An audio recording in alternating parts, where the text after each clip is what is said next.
In my opinion, it's a value for money because this does a hell lot of things. This actually does many things better than the Himalayan, which is priced. And when coming to the off-roads, that's where it is slightly tricky. If you are a beginner, then I'll say that a Royal Enfield Himalayan. What's up YouTube, welcome back to another video on this channel, and today we have the Yezdi adventure with me. So not just today, so this is one of the longest review in my entire YouTube career. I have to say that because I've been keeping this motorcycle for the past 1 month because I was using it for almost 2 weeks, and after that we had a minor crash. A little bit of parts has broken and some dents and things happened, so we just fixed it, and here I'm for a review. So I know that I'm a little late for the business, but still let me put my thoughts after riding this motorcycle for this long. So let's talk about the things. So first of all, look at the motorcycle. You don't have to ask what is the inspiration of this motorcycle or what is the competition inspiration for this motorcycle, because this actually has a lot of design inspiration from the Royal Enfield Himalayan, and that's why this motorcycle is made from Yezdi to compete to the Himalayan, but the ride feel is all different. We'll talk about a small comparison between the Himalayan by end of this video, but first let's see whether this motorcycle is good or bad after using it for this long. So the front section actually looks cool, even though I said that it looks like a Himalayan. The front section, the front headlight actually moves for this motorcycle. You can see that on the Himalayan actually it's a non-movable unit, and it has a slight reference to the X-Pulse as well with the headlight section and all. And the good part is it's all LEDs. It looks nice. The throw of the headlight is kind of okay, and the wind visor is kind of good. It is a bit sturdy, but still I was able to break it. We just broke it while doing off-roads when the motorcycle fell down. And we have the same spec of the Himalayan. And coming to the front suspension, the tires, the spoke wheels, and coming out to the here, we'll start seeing a little bit of changes over here. And the main change is the kind of crash guard this has. So previously I was thinking that why does this motorcycle need this much big crash guard? So then I got to know that this crash guard is actually seriously working good. So it actually adds a lot of weight to the motorcycle. So that's why I hated it in the beginning. But when we had that crash, this crash guard took everything. Now nothing happened to the tank, so I'm thankful for that. And the tank actually feels a little smaller to this motorcycle. It looks decent, it looks nice. Only one thing is I feel that the seat is actually sitting lower, and there you can see the Perak engine. We'll talk about the engine when we go to the road. And coming onto the rear section, we have a nice upswing exhaust. And one advantage with this motorcycle is looking onto the rear section, this motorcycle actually comes with all these panniers as standard, so you don't have to purchase anything additional to tie your saddlebags or if you have to set up your panniers. And the rear section also looks good, even though the tail light is small, it looks good. So altogether, walking around, the motorcycle actually looks brilliant, especially from the front. That's what I liked, with the headlight on, and while moving through the road, it actually looks good. It has a huge reference to the Himalayan, but yeah, this looks a little better than that. So I'll just hop onto the motorcycle and explain you what all I have seen. Before hopping on, let's talk about the seat. So the seat is actually cushioned, well padded. It is longer. The rider has enough room to move around if you are doing a touring, and the pillion seat is also equally comfortable. And here what you see is the back rack setup. So if you are buying a third party top box, you can directly mount over here. So that means you don't have to spend extra money in setting up all these things. So getting on the motorcycle, not a tall motorcycle, but slightly a heavier one. Slightly a heavier one. I don't say it's too heavy and all. And from this angle, this motorcycle actually looks sleek. The paint quality is good. Only one thing is, like, I really don't like these kind of bars over here. So it would have ended here, or it would have went just like here. But this one, having this over here, is a little cumbersome when you have to remove the fuel cap for fueling and all. So otherwise it's kind of okay, but I'm really loving it because this saved my ass. Otherwise during that crash, the tank would have gone for a toss. So from here, it looks way different. This is not what you see in Himalaya. You have a fully digital console here, and as well the console is adjustable. You can use the screw setup, and you can have the angle according to you. If you are standing and riding, you can have that kind of a setup as well. So let's look at the switches on the handlebar. On this side, we have the high beam, low beam, and the pass switch, the mode and the set button, up and down arrow, indicators and horn. And here you have a charging port, which is good. Actually it comes with USB and a type C. That is good. That's a nice job, Yezdi. And coming on to the right side, we have the kill switch, the caution lamp, and the ignition. And when we turn on the dial, it looks good. Oddly, it looks good, I have to say that. The information is kind of readable, but not too readable and all. And what we see over here is, this is the tachometer, this is the speedometer, and we have the odometer, 2 trip meters, and it says the average mileage, the distance to empty, which is really nice. I love that feature, distance to empty, and the date. So pretty much it packs a lot of things. The other things are like a gear position indicator, fuel level indicator, the time, and there are 3 riding modes: rain, road, and off-road. And you can connect your Bluetooth device here, and it can give you a turn-by-turn navigation. So in general, this thing packs in a lot of information what this motorcycle comes for.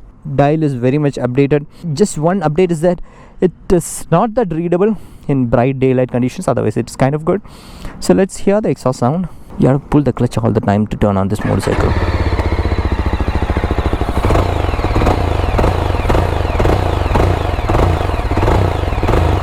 It sounds kind of okay during this idling. When it goes to the higher RPM, it sounds good. So without wasting much time, let's go and hit the highway and we'll talk about the things. Okay, we are back on road.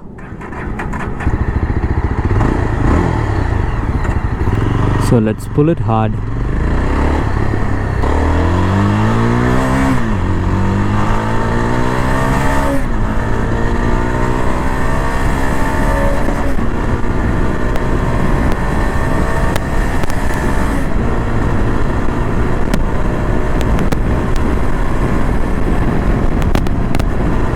So that's how the Yezdi engine reacts when you wide open the throttle. So let's talk about the engine for some time. First of all, I have to say that this is the same engine that you have seen with the Java Perak and the Yezdi Adventure, the Yezdi Roadster. So the good part about this engine is this is quick. The bad part about this engine is it has knocking issues. We have to admit that thing. Because if you are running on a lower speed with a taller gear, that knocking feel will come. So the ideal RPM is 4K. If you keep yourself beyond 4K RPM, then the engine is engaging. You'll really love it. You can really take it to the higher revs. And the ideal cruising speed on this motorcycle, what I feel, is 100 to 120. This motorcycle actually can go till 140 or even beyond that. I was able to do 142 on the dial, but I feel confident at 120, and 120 is a very nice speed. Till 100 there is absolutely no vibration, and after that there's light minor vibration that I can feel on the foot peg and slightly on the handlebar. Otherwise it's kind of okay. Even if you see, now I'm on the 6th gear and it's running in the 70 speeds and the RPM is at 4K. So there's a light amount of knocking. So it's a tricky thing. If you are buying this motorcycle, you have to be on that correct RPM range and you have to be in the right gear, then it's fine. It is livable, no problem. And if you ask me if there are any heating issues on this motorcycle, I'll say that very minimal heating. I was able to feel the heating only when I was riding in bumper to bumper traffic and it was coming to my feet. It's not pushing the heat to the rider's body. And yes, the radiator fan is a little louder. We can feel that it's like the KTM's.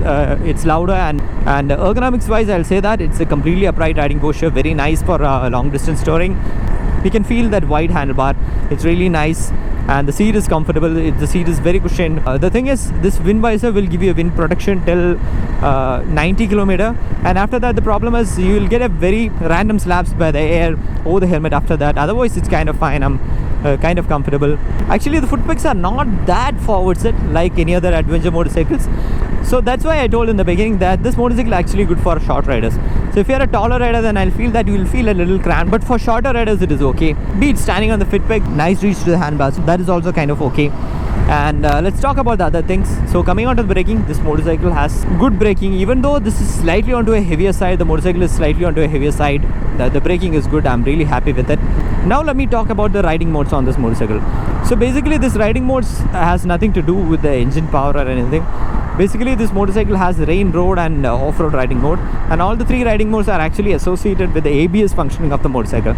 So in the road mode the ABS is actually normal, and when it comes to the rain mode the ABS actually kicks in a little early, and for the off-road mode the ABS is off. So that's the difference.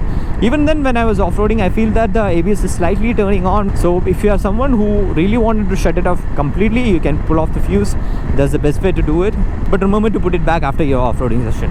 And coming on to the suspension is absolutely fine. I'm completely satisfied with the suspension, be it on the road or off the road. And this comes with C8 50/50 tires. This is behaving well on road as well as off-road.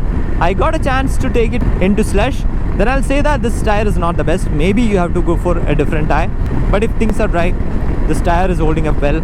And one another thing which I noticed when I was riding this motorcycle is this has very low center of gravity. So the advantage is you can maneuver this motorcycle easily. Taking a U-turn is not a problem. Riding it inside city is not a problem. So you will feel that the motorcycle is much more agile. And of course this is an adventure motorcycle. We have ample amount of ground clearance, so no issues on that. So coming on to the ownership aspects of this motorcycle is actually comes on road for 2,70,000 to 2,80,000 based on the color that you pick. In my opinion, it's a value for money because this does a hell lot of things. This actually does many things better than the Himalayan, which is priced slightly above than this price range. So in my opinion, the price which you pay for this motorcycle is value for money because the kind of equipment that you get is everything is nice, especially with this riding modes and the dial and this kind of an adventure setup with the suspension, the brakes, everything. I'm really satisfied with it. So to talk about the gearbox and the clutch, until now I didn't had any false neutrals. The gearing is perfect and the clutch feel is also light. That means you won't get tired after using this clutch for longer time inside city. And to talk about the other ownership aspects like the service, this motorcycle actually goes for service once in 6,000 km. The first service is done in 1,000 and after that once in 6,000 kilometers. So generally a free service will cost you something like 1,500 to 1,700 and a paid service will cost something like 2,500 rupees. And the mileage expectation is 28 to 35 because if you are riding inside city and bumper to bumper traffic, then you'll get something like 28, and if you are going out on the highways and aramse cruising on the highway like 80 to 100, you'll get it 35 or even better than that. So now let's come to the verdict. Should you buy this motorcycle? So before that, let me address one question. Say if you're a beginner and you wanted to hop onto this motorcycle, I'll say that this one is good. This one is a good stepping stone for beginners for adventure motorcycles, because even though this is slightly on the heavier side when it is on stand, when it's rolling, it is much easy. You'll be able to get used to the system pretty quickly. So let's take each scenarios and see whether this motorcycle is a good motorcycle for your purpose. First of all, if you want to use this motorcycle inside city, then I'll say that it's a nice motorcycle. As I said, it's easy to maneuver. It's not a too heavy motorcycle. And one positive thing is nowadays we have a lot of broken patches on the road, so the suspension can take up everything well, and the riding ergonomics is good, so that means an effortless ride. And when it comes to the highways, that's where this motorcycle is gonna perform well, because 120 is the nice cruise speed. If you have an open highway and you don't have to shift a lot, just go for it. 120 all day long, you won't regret buying this motorcycle. And when coming to the off-roads, that's where it is slightly tricky. If you are a beginner, then I'll say that a Royal Enfield Himalayan will be nice, because the Royal Enfield Himalayan has a little more torque. This motorcycle has a torque issue because the bottom end torque is very flat. It's not the ideal for people who is starting for off-roading. But if you are someone who know how to handle the throttle on off-roads, you have to keep it at the right RPM. Like you have to open all the time beyond the 4,000 or 5,000 RPM. Then the motorcycle actually gives you the right power to the rear wheel and you can have a lot of fun. And one advantage that we saw with this motorcycle is that the motorcycle has a very low center of gravity, so the chances of you dropping or falling down from the motorcycle is little less, because you have a lot of control. Very less chance that you'll go for a high side crash, but still we managed to do that one. The center of mass actually is very low, so that is a very good advantage if you are taking this motorcycle for off-road. And the suspension is good, the braking setup is good, the tire, the wheel, everything is telling that this is a very nice off-roading motorcycle for an intermediate. I don't say I'm a beginner, this is a very good motorcycle for intermediate. So altogether, if you have to compare this motorcycle with Himalayan, I'll say that for the city use and highway use, I'll say that the Yezdi Adventure is performing better than the Himalayan, even though I like the Himalayan very much. I've taken the Himalayan to the north, I really loved it. But I have to say that this motorcycle is one step better than the Himalayan. When it comes to the off-road, the Himalayan is actually good over there. If SD could fix the torque issue on this motorcycle, then this motorcycle actually will go to a next level. That's my personal feel. And if you ask me if I see any problem with the motorcycle, two things which I found is there are minor quality issues on the motorcycle. The screws are rusting, there is some rusting on the exhaust pipe. And if you see over here, the mount point of this crash bar on the tank is not even, it's not in the center, so that they are like minor quality issues, but they are quality issues. And one another thing is the throttling. So if I keep the throttle constant, at times I feel that somebody is actually dipping the throttle and bringing back the throttle again. So that irregularity with the fueling is again with this motorcycle. I never experienced it with the Roadster, but I experienced heavily it with the Scrambler. But on this one, it is slightly there. I can feel that even in lower gears I can feel that.